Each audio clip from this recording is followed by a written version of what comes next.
Searching अभियान जारी है। डीवीसीएम दिलीप बेड़जा की सूचना पर किया था सर्च ऑपरेशन के दौरान हुई थी मुठभेड़। इस वक्त की बड़ी जानकारी आपको बीजापुर से दे रहे हैं। बीते दिन रुक रुक कर पूरे दिन फायरिंग होती रही, जमकर मुठभेड़ हुई। सर्च ऑपरेशन के दौरान 4 नक्सलियों के शव बरामद किए गए। एक महिला कैडर समेत 4 नक्सलियों के शव बरामद किए गए। मुठभेड़ स्थल से AK-47 और अन्य हथियार बरामद किया गया है। तो वहीं क्षेत्र में सघन सर्चिंग अभियान जारी है। डीवीसीएम दिलीप बेड़जा की सूचना पर सर्च ऑपरेशन किया था। सर्च ऑपरेशन के दौरान मुठभेड़ हुई थी। तो बड़ी जानकारी आपको बता रहे हैं। नक्सलियों के खात्मे के लिए लगातार प्रशासन की तरफ से, सुरक्षा बलों की तरफ से एक्शन लिया जा रहा है और इसी एक्शन के बीच जब सर्च ऑपरेशन चलाया जा रहा था तो मुठभेड़ हुई और सर्च ऑपरेशन के दौरान 4 नक्सलियों के शव बरामद किए गए। जिला बीजापुर की उत्तरी पश्चिम क्षेत्र में माओवादी संगठन के DKSLC member Paparao, DVCM Dilip Bedja एवं अन्य माओवादी कैडर की उपस्थिति का सूचना के आधार पर DRG, कोबरा एवं STF का संयुक्त टीम अभियान के लिए रवाना हुई। अभियान के दौरान आज दिनांक 17 जनवरी के प्रातः से लेकर अनेक बार माओवादी एवं सुरक्षा बल के बीच में मुठभेड़ हुई। मुठभेड़ के उपरांत इलाका के सर्चिंग में 4 माओवादी कैडर के डेड बॉडी, 2 AK-47 राइफल, 1 303 एवं अन्य आर्म्स अम्युनिशन भी सुरक्षा बल द्वारा बरामद की गई। मुठभेड़ में मारे गए माओवादी कैडर में एक का शिनाख्ती डीवीसीएम दिलीप बेड़जा जो नेशनल पार्क एरिया कमेटी के इंचार्ज है उनके रूप में हुई। शेष अन्य 3 माओवादी कैडर का शिनाख्ती अभी करना बाकी है। और आइए अब ग्राफिक्स के जरिए समझते हैं कि नक्सलियों के खिलाफ छत्तीसगढ़ प्रशासन की तरफ से किस तरह से ताबड़तोड़ एक्शन लिए गए हैं। तो 2025 में छत्तीसगढ़ में नक्सल ऑपरेशन में 99 मुठभेड़ हुए हैं। इसके अलावा 256 एनकाउंटर किए गए। तो गिरफ्तार नक्सली 884 बताए जा रहे हैं। उधर सरेंडर नक्सली 1562, हथियार बरामद हुए हैं 645, आईडी बरामद किए गए हैं 875। तो वहीं इसके अलावा 2025 में जो बड़े नक्सल सरेंडर हैं तो उनके बात की जाए तो बताते चले कि 23 मार्च को बीजापुर में 22 नक्सलियों ने सरेंडर किया। उसके बाद 30 मार्च को बीजापुर में 50 नक्सलियों ने सरेंडर किया। तो वहीं 5 अप्रैल को तेलंगाना में 86 नक्सलियों ने सरेंडर किया है। 18 अप्रैल को सुकमा में 22 नक्सली, तो वहीं 12 जुलाई को सुकमा में 23 नक्सलियों ने आत्मसमर्पण किया।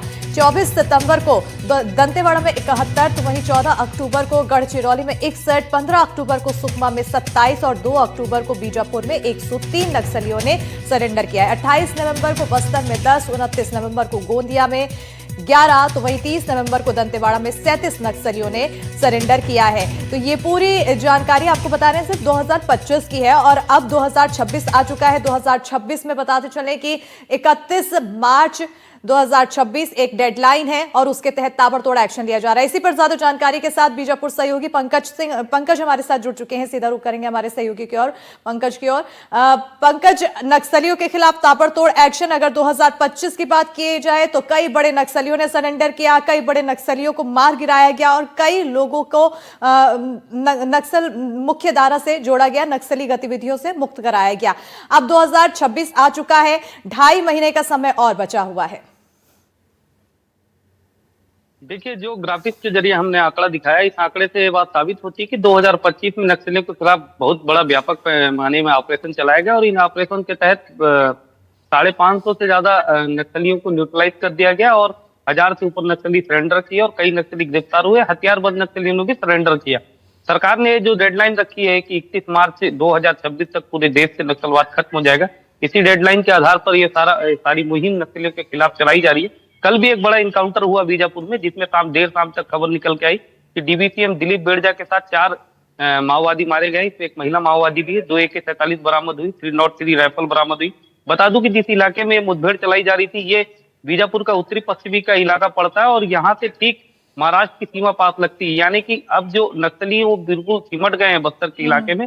वो जो रेड कॉरिडोर बस्तर और महाराष्ट्र और अन्य राज्यों की जो सीमाएं लगती, उन इलाकों में शरण स्थली बना करके छुपने का प्रयास कर रहे हैं। कल फोर्स को ये भी जानकारी मिली थी कि इस इलाके में पापाराव और डीवीसीएम दिलीप बेड़जा की मौजूदगी, इसी पर ये पूरा ऑपरेशन चलाया गया था और पुलिस ने एक बड़ी सफलता हासिल की। अगर बिल्कुल भौगोलिक परिस्थिति की अगर क्योंकि पंकज अभी दिलीप बेड़जा का नाम सामने आया, उसका शव बरामद किया गया है। अब और कितने बड़े नाम हैं नक्सलियों से जुड़े हुए हैं जिनको अभी भी या तो आत्मसमर्पण करना बाकी है या फिर इनको अभी भी ढेर करना बाकी है, जिनके जरिए एक जो आखिरी ताबूत है कील वो जो ठोकी जा सके नक्सल मुक्त होने की ओर, और दूसरी ओर जो मकसद है विकास का वो आखिर कितनी तेजी से हम पूरा कर रहे हैं इस नक्सलियों के खात्मे के साथ साथ?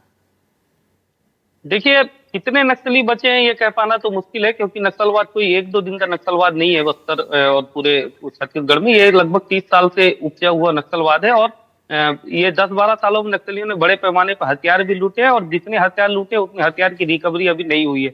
मगर फिर भी जो बड़े चेहरे हैं जो नक्सलियों को ऑपरेट करते हैं, हर वो बड़ा चेहरा या तो सरेंडर कर रहा है या पुलिस उसे जवान न्यूट्रलाइज कर दे रहे हैं। तो जिस तेजी से जवान जिस समन्वय के साथ एक जिले से दूसरे जिले का समन्वय बनाकर बढ़ रहे हैं, जिस तरीके से फोर्स अपनी रणनीतियां बना करके जंगलों में काम कर रही है, उसे देखने से लगता है कि सरकार ने जो 31 मार्च की डेडलाइन खींची उस डेडलाइन तक हथियारबंद नक्सलियों की लगभग समाप्ति हो जाएगी। और दूसरी ओर अगर हम बात करें तो अभी 2-4 बड़े चेहरे हैं, जैसे कि पापा राव बचा है, कई 1-2-4 नक्सली मलंगर एरिया कमेटी में बचे हैं। तो जो भी नक्सली बचे हैं, जैसे एक नंद कुमार है मलंगर एरिया कमेटी में, लंबे समय से सक्रिय है, फोर्स लगातार दबिश भी दे रही है मगर वो अब तक पकड़ाया नहीं।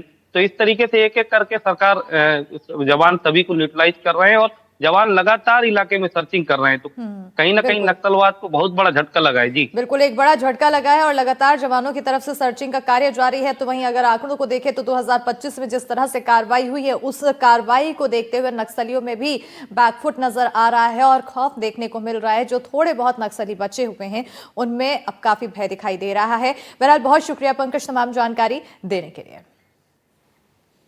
और अब खबरों में आगे बढ़ेंगे, बात करेंगे इंदौर की, जहां भारत बनाम न्यूजीलैंड वनडे मुकाबला होलकर स्टेडियम में खेला जाएगा। Match Holkar stadium no flying zone घोषित किया गया है, तो पुलिस ने किए सुरक्षा के कड़े इंतजाम।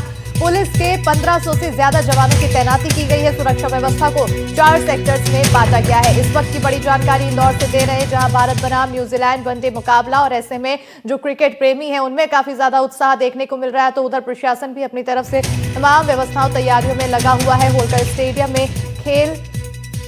आज मैच खेला जाएगा, तो वहीं इसको देखते हुए Holkar stadium no flying zone घोषित कर दिया गया। पुलिस ने सुरक्षा के कड़े इंतजाम किए हैं। 1500 से ज्यादा जवानों की तैनाती की गई है। सुरक्षा व्यवस्था को 4 सेक्टर्स में बांटा गया है। इस वक्त की बड़ी जानकारी आपको दे रहे हैं, और बीते दिन से ही जितने भी खिलाड़ी हैं वो पहुंचना शुरू हो गए हैं प्रदेश में, और ऐसे में अभी फिलहाल प्रैक्टिस का दौर देखने को मिल रहा है। लेकिन आज जो मैच 1:30 बजे से शुरू होगा उसको लेकर जो क्रिकेट प्रेमी हैं वो भी काफी उत्साहित दिखाई दे रहे हैं। हमारी सहयोगी ज्यादा जानकारी के साथ तनुश्री देसाई जुड़ चुकी हैं, सीधा रुख करेंगे हमारी सहयोगी की ओर। तनुश्री, काफी ज्यादा उत्साहित फैंस दिखाई दे रहे हैं, बीते दिन से ही हम देख रहे थे, काफी उत्साह भरा हुआ था। कई लोगों का कहना था कि कुछ जो ट्रिक अपनाए जाते हैं, जो स्ट्रैटेजी है उसमें टीम को परिवर्तन करने की जरूरत है। तो कुछ लोग कह रहे हैं कि जैसे चल रहा है बहुत अच्छा चल रहा है। कैसे माहौल देखने को मिल रहा है फिलहाल?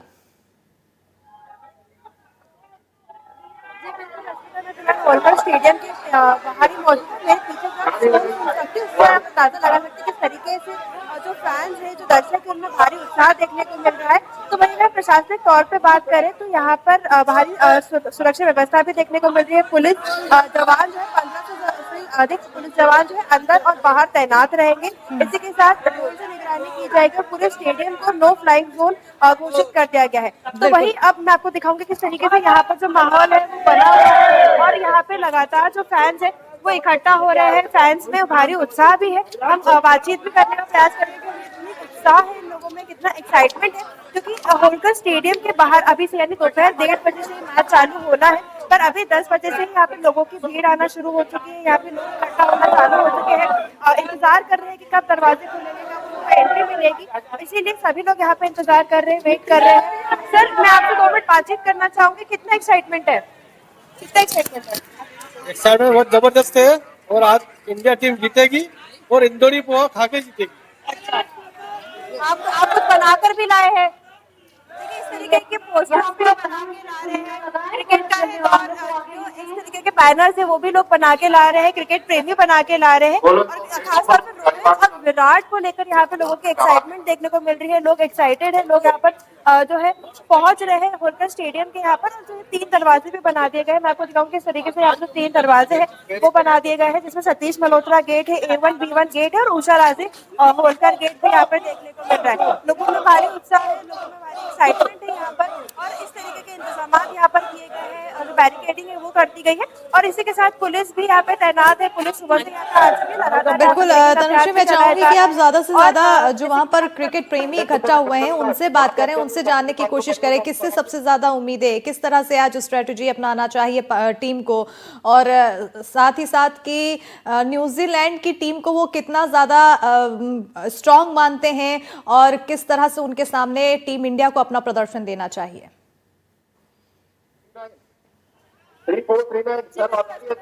फैंस मौजूद है, बातचीत करने का प्रयास करूंगी, जानूंगी क्या होंगे